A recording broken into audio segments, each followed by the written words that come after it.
Samantala, lubos po ang pasalamat ng mga driver sa 10 pesos per liter na fuel subsidy na ipinagkaloob ng Department of Energy. Bahagi pa rin po ito ng uplift program ng gobyerno. Si Carlo Candelaria sa detalye. Live, Carlo.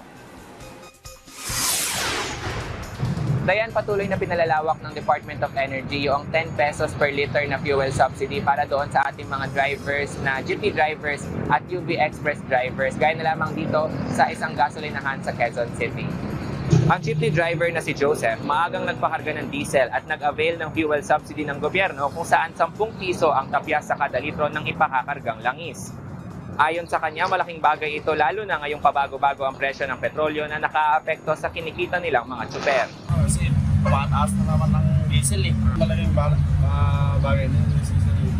Sa pinakarga niyang 20 liters, 200 pesos ang nakukuha niyang discount na dagdag sa kanyang kikitain. Maaring mag-avail ang mga eligible na drivers ng hanggang 1,500 pesos na subsidiya kada linggo sa loob ng 3 buwan.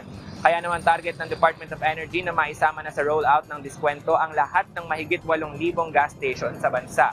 Sa ngayon ay available ang fuel subsidy ng gobyerno sa halos 1,000 gas station sa bansa. Ayon kay Energy Secretary Sharon Garin, nais nilang mailapit ang programa sa lahat ng mga tsuper, alinsunod na rin sa utos ni Pangulong Ferdinand R. Marcos Jr. Bahagi pa rin ito ng Unified Package for Livelihoods, Industry, Food and Transport o Uplift program ng pamahalaan na layuning maibsan ang epekto ng tensyon sa Middle East at maproteksyonan ang mga apektadong sektor mula sa energy crisis. Samantala, Dayan, maaari mang makita sa official website ng Department of Energy yung listahan ng mga participating na gas stations para makapag-avail kayo noong 10 pesos per liter na fuel discount ng pamahalaan. Balik sa iyo, Dayan. Maraming salamat, Carlo Candelaria.